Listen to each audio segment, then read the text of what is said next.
నమస్కారం అండి. నేను డాక్టర్ మోవా శ్రీనివాస్ మాట్లాడుతున్నానండి. నేను కార్డియాలజిస్ట్‌ని. సో, కార్డియాలజిస్టులు ట్రీట్ చేసే హార్ట్ అటాక్స్ కాబట్టి, హార్ట్ అటాక్స్ గురించి, దానికి నివారణ గురించి, వాటి చెప్పే మార్గంలో, వాటి చెప్పే విధానంలో హార్ట్ అటాక్స్ రాకుండా ఎలా చూసుకోవాలనేది కూడా చెప్పడం అనేది గుండె డాక్టర్‌గా నా బాధ్యత. సో, నివారణ షుగర్ నుంచి మొదలవుతుంది. సో, షుగర్ వస్తే షుగర్ కంట్రోల్ చేసుకోవడం ఎట్లా? షుగర్ గురించి మాట్లాడుతున్నప్పుడు షుగర్ కూడా రాకుండా నివారణ ఎట్లా? సో, హార్ట్ అటాక్ రాకుండా ఉండాలంటే షుగర్ కంట్రోల్ చేసుకోవాలి. షుగర్‌నే నివారించుకుంటే షుగర్ రాదు. అలాగే హార్ట్ అటాక్ కూడా రాదు. సో, ఇట్లా మనం తవ్వుకుంటూ పోతున్నప్పుడు షుగర్ ట్రీట్మెంట్‌లో ఉన్నప్పుడు చాలామంది నా పాత పేషెంట్లయితే వాళ్ళు నాకు ఏం పరీక్షలు రాస్తానో వాళ్ళకి తెలుసుగా పరీక్షలు చేసుకొస్తారు. కొంతమంది ప్యాకేజీలు లో చీప్ అవుతుంది కాబట్టి ప్యాకేజీలు చేసుకొస్తుంటారు. ఈ ప్యాకేజీలు చేసుకొచ్చే వాళ్ళల్లో చాలామందికి సదరు ల్యాబొరేటరీస్ ఎవరైతే ఉన్నాయో HbA1 టెస్ట్ అనేటటువంటిది చేసి పంపిస్తూ ఉంటారు. సో, 2 షుగర్లు తినకముందు, తిన్న తర్వాత, సో కనీసం 8 గంటల పాటు ఏమి తినకుండా షుగర్ పరీక్ష చేసుకోవడం. బ్లడ్ టెస్ట్ ఇచ్చిన తర్వాత ఏదన్నా ఐడియల్‌గా అయితే గ్లూకోజ్ తీసుకోవాలి. ఆ గ్లూకోజ్ తిని 75 గ్రాముల నుండి 100 గ్రాముల గ్లూకోజ్ తిని తర్వాత గంటన్నర తర్వాత రెండో షుగర్ వాల్యూ ఇస్తారు. ఇది సరిపోతుంది లెక్క ప్రకారం. కానీ కొంతమంది యావరేజ్ గ్లూకోజ్ టెస్ట్ అని చేస్తారు. దాని పేరు HbA1c. అది ఒక షార్ట్ ఫామ్. దాన్ని ఫుల్ ఫామ్ ఏమనాలంటే గ్లైకోసిలేటెడ్ హిమోగ్లోబిన్ అంటారు. అంటే ఎర్ర కణాల్లో ఉండేటటువంటి ఎరుపు పిగ్మెంట్ ఏదైతే ఉందో, ఎర్ర రంగు ఉండేటటువంటిది, అది ఒక పిగ్మెంట్ వల్ల వస్తుంది. అది ఎర్ర కణాల్లో ఉండేటటువంటి ఒక పదార్థం. దాని పేరు హీమోగ్లోబిన్. సో, అది ముఖ్యంగా దానిలో ఇనుము ఉంటుంది. సో, ఆ ఇనుము వల్ల ఇది ఎరుపు రంగు వస్తుంది. అది ఆక్సిజన్ క్యారీ చేస్తుంది. ఎర్ర కణాలు ఆక్సిజన్ క్యారీ చేస్తాయి. సో, ఇది బేసిక్ కథ. కానీ ఈ ఎర్ర కణము ఎప్పుడైతే రక్తంలో ఉంటుందో, రక్తంలో శరీరం అంతా తిరుగుతూ ఉన్నప్పుడు ఏమవుతుందంటే, ఈ రక్తంలో ఉన్నటువంటి వేరు పదార్థాలు ఈ ఎర్ర కణం మీద అంటుకుంటూ ఉంటాయి. సో, అవి కొలెస్ట్రాలు, కొంతవరకు షుగరు, ఇట్లా రకరకాలవన్నిటిని దాన్ని ఇప్పుడు విపరీతం ట్రాఫిక్లో హైదరాబాద్లో తిరిగి వస్తే ఒళ్ళంతా దుమ్ము పడుతుంది చూసారా, అట్లా అనమాట.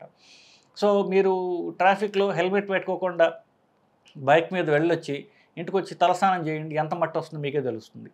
ఇదే విధంగా ఎప్పుడైతే ఈ ఆక్సిజన్ పట్టుకుని ఎర్ర కణం శరీరం అంతా తిరుగుతుందో, ఆ శరీరంలో ఉండే రకరకాల అవయవాల్లో ఉండేటటువంటి చెత్త చెదారం అంతా కూడా ఎర్ర కణం మీద అంటుకుంటుంది. దాన్ని మనం ఒక రకంగా ఉపయోగించుకోవచ్చు. ఎర్ర కణం తీసి దాని మీద ఇప్పుడు ఎర్ర కణం ఎంతసేపు బతుకుంటుంది, అంతసేపు అది దాని మీద ఈ చెత్త అంతా పేరుకొని పోతూనే ఉంటుంది. సో, ఎర్ర కణం ఎంతకాలం ఉంటుంది? 120 రోజులు ఉంటుంది. సో, ఈ 120 రోజుల పాటు కూడా దీని మీద రకరకాల చెత్త చెదారం అంతా కూడా దాన్ని పేరుకొని పోతూ ఉంటుంది. అఫ్కోర్స్ ఆక్సిజన్ అలాగే ఉంటుంది, దాంతోపాటుగా ఇవన్నీ కూడా ఉంటాయి. సో, దాంట్లో ఒకటి ఏంటంటే షుగర్. సో, రక్తంలో షుగరు కంటిన్యూస్గా ఈ ఎర్ర కణం పైన అది అంటుకుంటూ ఉంటుంది. ఒకవేళ షుగర్ ఎక్కువ ఉంటే దీని మీద ఎక్కువ షుగరు ఈ ఎర్ర కణం మీద అంటుకుంటుంది. సో, దీన్ని గ్లైకోసిలేటెడ్ హీమోగ్లోబిన్ అంటారు. సో, ఈ ఎర్ర కణం మీద గనక మనం షుగర్ ఎంత ఉందో పరీక్ష చేసినట్లయితే, ఈ ఎర్ర కణం ఉన్నటువంటి దాని జీవన ప్రమాణం ఉండేటటువంటి టైం అంతా కూడా ఎంత షుగర్ ఎక్కువ ఉన్నది అని తెలుస్తుంది మనకి. ఈరోజు షుగర్ ఎంత ఉన్నది, నిన్న షుగర్ ఎంత ఉందో తెలియదు. సో, 120 రోజుల పాటు శరీరంలో షుగర్ ఎంత ఉన్నది అనేటటువంటి ఒక యావరేజ్ వాల్యూ వస్తుంది. ఇది ఎర్ర కణం 120 రోజులు అన్నప్పటికీ ముఖ్యంగా 2 నెలలు, అంటే దానిలో సగం 60 రోజుల పాటు ఎంత షుగర్ ఉన్నది అనేటటువంటిది యావరేజ్ మనకి తెలుస్తుంది. సో, 2 నెలల యావరేజ్ అని చెప్తాం ఎర్రకణం దాని లైఫ్ ఎంత ఉన్నప్పటికీ కూడా. సో, ఈ 2 నెలల పాటు ఈ ఎర్రకణం పైన ఎంత షుగర్ పేరుకొని పోయింది అంటే ఏమిటి, గడచిన 2 నెలలుగా రక్తంలో షుగర్ ఎంత ఉన్నది అనేటటువంటిది ఒక యావరేజ్ ఐడియా వస్తుంది. సో, డాక్టర్ దగ్గరికి వెళ్ళేటప్పుడు HbA1c చేసుకుని వెళ్ళడం ఒక రకంగా మంచిదే. దానికంటే ముఖ్యమైనది నిన్న షుగర్ ఎంత ఉంది, ఇవాళ పొద్దున షుగర్ ఎంత ఉంది. ఎందుకు షుగర్కి మందులు రాయాలంటే, నేను 2 నెలల యావరేజ్ చూసి వాళ్ళ మందులు పెంచాను అనుకోండి, ఇవాళ పొద్దున షుగర్ నార్మల్గా ఉండొచ్చు. సో, ఇవాళ షుగర్ కాకపోతే లాస్ట్ 2-3 రోజులు షుగర్ నార్మల్గా ఉండొచ్చు, అంతకుముందు పెరిగి ఉండొచ్చు. ఇప్పుడు కనుక నేను మందులు కొత్తగా పెంచినా, కొత్తగా యాడ్ చేసినా ఉన్న షుగర్ తగ్గిపోతుంది. సో, ఇప్పుడు షుగర్ నార్మల్గా ఉంటే ఉన్నదానంటే తగ్గిపోతుంది అది. సో, ఈ మందులు మార్చాలన్నా, కొత్తగా మందులు పెట్టాలన్నా హెచ్బిఏవన్సీ కంటే కూడా మనకి ఇవాళ షుగర్ తినకముందు తిన్న తర్వాత షుగర్లు ఎక్కువ మనకు ఉపయోగము. హెచ్బిఏవన్సీ మాత్రమే చూసి ట్రీట్మెంట్ మార్చడం అనేది పూర్తి నాలెడ్జ్ లేకుండా చేసేది. ఎందుకు? మనకు పూర్తి నాలెడ్జ్ ఉండాలి. ఓహో, ఇప్పుడు షుగర్ బాగానే ఉంది, కానీ 2 నెలలుగా ఎక్కువ ఉన్నది, ఈ లాస్ట్ 2 నెలలుగా లేకపోతే ఈ మధ్య కాలంలో షుగర్ కంట్రోల్ అయింది తప్ప ఇంతకుముందు అంతా కూడా షుగర్ ఏమాత్రం కంట్రోల్లో లేదు అనేటటువంటి ఐడియా కోసం చేసే తప్ప ట్రీట్మెంట్ మార్చడానికి మాత్రం మనం ఫాస్టింగ్, పోస్ట్‌ప్రాండియల్ తినకముందు తిన్న తర్వాత షుగర్ మాత్రమే పరిగణలోకి తీసుకోవాలి. ఇకపోతే ఇది నార్మల్ ఎంత, ఇది ఒక నెంబర్ వస్తుంది కదా, మీరు పరీక్ష చేసుకుంటారు. ఇప్పుడు దాకా అది ఏమిటి అని చెప్పారు. ఇప్పుడు పరీక్ష చేసుకున్నప్పుడు ఏమి ఇస్తారు? పరీక్ష ఒక పర్సంటేజ్ ఇస్తాడు. అంటే ఈ రక్తనాళం పైన ఇంత, దాని బరువులో ఇంత శాతం షుగర్ ఉన్నది అని చెప్తుంటారు. సో నార్మల్గా చూసుకుంటే 5.7% కంటే కింద తక్కువ ఉన్నట్లయితే 5.456 ఇంత ఇలా ఉన్నట్లయితే అది నార్మల్. 5.7 దాటిందంటే కనుక కొంచెం షుగర్ ఎక్కువ ఉన్నట్లు లెక్క, షుగర్ జబ్బు ఉన్నట్లు కాదు, షుగర్ వచ్చే అవకాశం ఉన్నట్లు లెక్క. 5.7 నుండి 6.4% మధ్యన, 5.7 నుండి 6.4% మధ్యన ఉన్నట్లయితే దీన్ని షుగర్ లేదు కానీ షుగర్ వచ్చే అవకాశం ఉన్నది, దీన్ని ప్రీ డయాబెటీస్, షుగర్ వ్యాధి ముందు స్థితి అని డయాగ్నోస్ చేస్తారు. 6.5% కంటే ఎక్కువ ఉన్నట్లయితే వీళ్ళకి షుగర్ ప్రాబ్లం ఉన్నట్టే అని నిర్ధారణ. లాస్ట్ 2 నెలలుగా షుగరు డయాబెటిక్ రేంజ్లో ఉన్నది అని చెప్పేటటువంటిది 6.5 కంటే నెంబరు ఎక్కువ ఉన్నట్లయితే.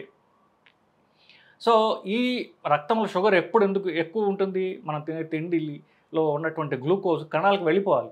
కణాల్లో ఆల్రెడీ షుగర్ పేరుకుపోయిన ఉంది, ఫ్యాట్ అంతా పేరుకుని పోయి ఉందనుకోండి, ఈ షుగర్ లోపలికి వెళ్ళడానికి ఖాళీ లేదు.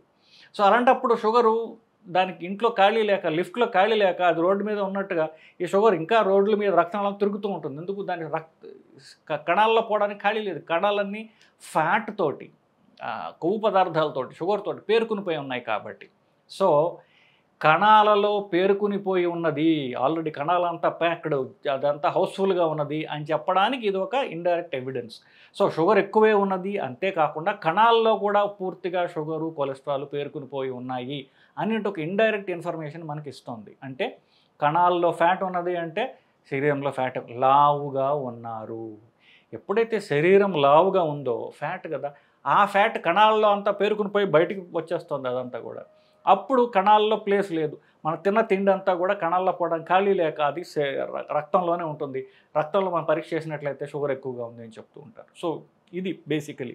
సో హెచ్బిఏవన్సీ ఏమి ఇండికేట్ చేస్తుంది అంటే రక్తంలో షుగర్ ఉంది, ఆ రక్తంలో షుగరు కణాల్లో పోవడానికి దానికి ఖాళీ లేదు, అందువల్ల ఎక్కువగా ఉన్నది అని చెప్తూ ఉంటుంది. ఇది ఒక రకంగా మంచిదే. ఎందుకు మంచిదో ఒక క్షణంలో మీకు ఎప్పుడు చెప్తాను. దీన్ని ప్రీ డయాబెటీస్ అన్నారు. ప్రీ డయాబెటీస్ స్టేజ్లో ఎక్కువగా అంటే లావుగా ఉంటారు, శరీరంలో కణాల్లో ఫ్యాట్ ఎక్కువ ఉన్న స్టేజ్లో ఎక్కువ బ్లడ్ షుగర్ ఉన్నప్పుడు ఇది ఎక్కువగా జరుగుతూ ఉంటుంది. సో ఇప్పుడు ఈ హెచ్బిఏవన్సీ ఎక్కువ ఇనీషియల్గా ఉన్నది ఎప్పుడు? షుగర్ రాకముందు ఎక్కువగా ఉంటుంది. వన్స్ షుగర్ వచ్చేసింది అనుకోండి, ఇనీషియల్ కొంతకాలం హెచ్బిఏవన్సీ ఎక్కువగా ఉంటుంది, ఆ తర్వాత హెచ్బిఏవన్సీ నార్మల్ అయిపోతుంది. ఎందుకు? మన రక్తంలో ఈ షుగర్ని కణాలకు పంపించేటటువంటి పదార్థం గురించి నేను చెప్పాల, దాని పేరు ఇన్సులిన్. ఇప్పుడు రక్తంలో షుగర్ ఎక్కువ ఉంటుంది, అది కణాల్లో పోవడానికి ఖాళీ లేదు అని చెప్తున్నా అంట. కానీ ఆ కణాల్లో పోవడానికి ఆ తలుపు తీసేటటువంటి వాచ్మ్యాన్ పేరు ఇన్సులిన్. సో కణాల్లో పోవడానికి కణాల్లో ఖాళీ ఉండాలి, వాచ్మ్యాన్ కూడా తలుపు తీయాలి. సో కణాల్లో ఫ్యాట్ ఉండకూడదు, ఇన్సులిన్ కూడా ఉండాలి. ఇన్సులిన్ ఉన్నప్పుడు ఏమవుతుంది? ఇన్సులిన్ తలుపు తీస్తుంది కణానికి, అప్పుడు ఈ షుగరు కణంలో పోతుంది. ఒకవేళ ఇన్సులినే లేదనుకోండి, అంటే ఏమిటి? గది ఖాళీగా ఉంది, వాచ్మెన్ లేడు, తలుపు ఎప్పటికీ తాళం పెట్టే ఉంది, అప్పుడు కూడా హెచ్బిఏవన్సీ మీకు తగ్గిపోయి ఉంటుంది. ఎందుకు? షుగర్ తక్కువ ఉంటుంది. సో అదేంటి? ప్యాంక్రియాటిక్ ఫెయిల్యూర్ అనమాట. ప్యాంక్రియాటిక్ ఫెయిల్యూర్ ఎప్పుడు వస్తుంది? అడ్వాన్స్డ్ డయాబెటీస్ ఉన్నప్పుడు ప్యాంక్రియాస్ ఇన్సులిన్ తయారు చేయలేదు. ఇన్సులిన్ అంటే ఇప్పుడు ఇనీషియల్గా షుగర్ వచ్చిన మొదటి కొంతకాలంలో ప్యాంక్రియాస్ ఇంకా ఇన్సులిన్ తయారు చేస్తూ ఉంటుంది. అప్పుడు ఇన్సులిన్ ఎక్కువగా ఉంది కాబట్టి కొంచెం ఈ బయటికి పంపించడానికి, లోపలికి సెల్లో పంపించడానికి ఇంకా ప్రయత్నం చేస్తూ ఉంటుంది శరీరం. సెల్ అంతా ప్యాక్డ్గా ఉంటుందని ముందు అనుకున్నాం మనం. అప్పుడు ఇన్సులిన్ ఎక్కువ ఉండడం వల్ల HbA1c అనేది కాస్త ఎక్కువగా ఉంటుంది. వన్స్ అడ్వాన్స్డ్ డయాబెటీస్ వచ్చిన తర్వాత, ఒక 10 ఏళ్ళు దాటిన తర్వాత ప్యాంక్రియాస్ ఫెయిల్ అయిపోతుంది కానీ ఇన్సులిన్ తయారు చేసేటటువంటి శక్తి దానికి లేదు. అప్పుడు HbA1c మళ్ళీ తగ్గిపోతుంది. సో అది షుగర్ తగ్గిందని కాదు, ఇన్ఫ్యాక్ట్ అడ్వాన్స్డ్ డయాబెటీస్ అని మనం తెలుసుకోవాలి. అప్పుడు HbA1cకి పెద్ద విలువ ఉండదు. సో ఒక రకంగా ఇనీషియల్ పార్ట్లో మనకి HbA1c ఎక్కువ ఉంది అంటే ఇంకా మనకి టైం చేతిలో ఉన్నది. మనము కణాల్లో ఉన్నటువంటి ఫ్యాట్ని ఎక్సర్సైజ్ ద్వారా మనం కనుక కరిగించుకున్నట్లయితే ఆ కణాల్లో ఉన్న ఫ్యాట్ క్లియర్ అవుతుంది. అప్పుడు కణం ఓపెన్ అవుతుంది. ఈ షుగర్ అంతా కూడా కణాలు తీసుకుంటాయి, ఉపయోగించుకుంటాయి అనేటటువంటిది. సో ఇది ఒక రకంగా మంచిదే.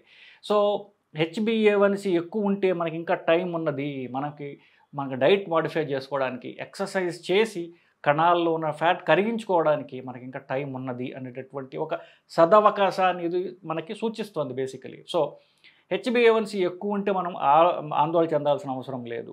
యావరేజ్ యావరేజ్ షుగర్ 2 నెలలుగా ఎక్కువ ఉంటే పర్వాలేదు. మనకి ఇప్పటికీ టైం ఉన్నది. మనం ఈ రోజు నుంచి కూడా అన్నం మానేసి, అంటే ఫస్ట్ మనం తినే రక్తంలో షుగర్ పెట్టడమే మనం తక్కువ చేసి సెల్స్ని క్లియర్ చేసుకున్నట్లయితే షుగర్ తగ్గుతుంది. సెల్స్ కూడా ఖాళీగా ఉంటాయి. సెల్స్ ఖాళీ అవడంతో ఇన్సులిన్ బాగా యాక్ట్ చేస్తుంది. వాచ్మెన్ తలుపు ఈజీగా తీయడానికి అవుతుంది, ప్యాక్డ్గా ఉండదు కాబట్టి. సో ఏమాత్రం షుగరు, కొలెస్ట్రాల్ ఉన్న రక్త కణాలకు వెళ్ళిపోతుంది. రక్త కణాలు దాన్ని ఫ్యాట్ని బర్న్ చేయడానికి, ఎనర్జీ కోసము షుగర్ని, ఫ్యాట్ని అవి ఉపయోగించుకుంటాయి. ఎప్పుడు కూడా ఆ సెల్స్ అనేవి ఫ్యాట్ రహితంగా ఉన్నట్లయితే రక్తం అంతా క్లీన్గా ఉంటుంది, రక్త నాళాలు క్లీన్గా ఉంటాయి, హార్ట్ అటాక్స్, పెరాలిటిక్ అటాక్స్ రావు. ఇంత కథకి సూచకము HbA1c. అంతే తప్ప ఇది నేను చెప్పినట్టు దీన్ని సూచిస్తుంది తప్ప ఈరోజు షుగర్ని మార్చుకోవడానికి, ట్రీట్మెంట్ మార్చుకోవడానికి దీన్ని ఉపయోగించకూడదు. చాలామంది నేను ప్రిస్క్రిప్షన్స్ చూస్తూ ఉంటాను. కొంతమంది HbA1c ఎక్కువ ఉన్నది మాత్రమే అది చూసుకుని షుగర్ టాబ్లెట్లు పెట్టడం జరుగుతూ ఉంటుంది. అలా చేసినట్లయితే ఇప్పుడు ఈరోజు షుగర్ తక్కువ ఉన్నా, నిన్న షుగర్ తక్కువ ఉంది అనుకోండి, ఇవాళ షుగర్ తక్కువ ఉంటుంది. సో అది ఉన్న షుగర్ కాస్త మందులు తగ్గిపోయి వీళ్ళకి షుగర్ డౌన్ అయిపోయి హైపోగ్లైసిమియాతో వీళ్ళు ప్రజెంట్ అవుతూ ఉంటారు. ఇదండి స్టోరీ. సో చివరిసారిగా నేను చెప్పాల్సింది ఏంటంటే HbA1c ఎక్కువ ఉన్నది, షుగర్లు తక్కువ ఉన్నాయి. అంటే ఫాస్టింగ్ షుగర్ చూస్తే నార్మల్గా ఉంది, తిన్న తర్వాత నార్మల్గా ఉంది. HbA1c యావరేజ్ షుగర్ చూస్తే ఎక్కువగా ఉంది అనుకున్నాం, 2 నెలలుగా ఎక్కువ ఉండే దానివల్ల పెరుగుతుంది అని. ఇలాంటి వాళ్ళల్లో హార్ట్ అటాక్స్ వచ్చే అవకాశం ఉన్నదా అని ఒక స్టడీ చేశారు. ఇన్ఫ్యాక్ట్ 35 స్టడీస్ చేశారు. దాన్ని క్రోడీకరించి దాన్ని మెటా అనాలిసిస్, దాన్ని మళ్ళీ అనలైజ్ చేసి చూశారు. సో HbA1c మాత్రమే ఎక్కువగా ఉండి షుగర్స్ నార్మల్గా ఉన్న వాళ్ళల్లో 18% మంది డైరెక్ట్గా వాళ్ళు హార్ట్ అటాక్స్ తోటి కార్డియాలజిస్ట్గా రావడం అంటూ జరుగుతోంది.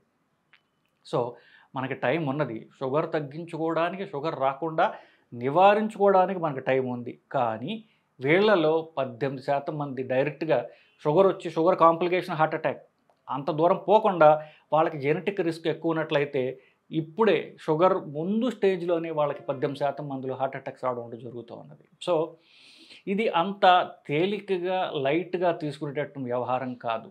సో మీరు 18 ఏళ్ళు దాటినటువంటి యువకులు ఎవరన్నా ఉన్నట్లయితే వాళ్ళు సంవత్సరానికి ఒకసారి HbA1cతో షుగర్ 2 కూడా పరీక్ష చేసి చూసుకోండి. సో ఒకవేళ కనుక HbA1c ఎక్కువగా ఉన్నట్లయితే మీకు షుగర్ వచ్చే అవకాశం ఉన్నది. ఒక నెక్స్ట్ 5 ఏళ్లలో మీ డయాబెటీస్ కింద షుగర్ ముందు స్టేజ్, షుగర్ తర్వాత స్టేజ్, షుగర్ వ్యాధి ముందు వచ్చే సంకేతం, తర్వాత వ్యాధి వచ్చేసింది. ఈ గ్యాప్ 5 ఏళ్ళు యావరేజ్గా ఉంటుంది. సో వచ్చే 5 ఏళ్లలో మీరు జాగ్రత్త పడకపోతే మీకు షుగర్ వచ్చే అవకాశం ఉన్నది అని ఒక సూచన. ఇది 5 ఏళ్ళు అంటే చాలా ఎక్కువ టైం. 5 ఏళ్లలో బరువు తగ్గించుకోవడానికి పుష్కలమైన అవకాశం ఉన్నది మీకు. సో ఈ 5 ఏళ్లలో మీరు తిండి మార్చుకోవడానికి మీకు పుష్కలమైనటువంటి అవకాశం ఉన్నది. 5 ఏళ్లలో మీరు మేలుకోకపోతే షుగర్ రావడం జరుగుతుంది. షుగర్ వచ్చినా రాకపోయినా దీనిలో 18% మందికి డైరెక్ట్గా హార్ట్ అటాక్లే వస్తాయి. సో కొంచెం మనం పరీక్ష చేయించుకుంటూ జాగ్రత్త పడితే వీటంటే నివారించుకోవచ్చు అని చెప్పడానికే ఈ వీడియో చేస్తున్నాము. సో HbA1c పరీక్ష చేయించుకోండి. కనీసం 18 ఏళ్ళు దాటిన యువకులకు సంవత్సరానికి ఒకసారి చేసుకోండి. 35 ఏళ్ళు దాటిన వాళ్ళు కనీసం 6 నెలలకు ఒకసారి చేసుకుని ఇది ఎందుకంటే ముందు సూచిక కాబట్టి మనం ప్రాబ్లమ్స్ రాకుండా నివారించుకోవడానికి ఇది ఒక అద్భుతమైన అవకాశంగా దీన్ని మనం వాడుకోవాలండి. ఇది మీకు చెప్పదలుచుకున్నదండి. నమస్కారం.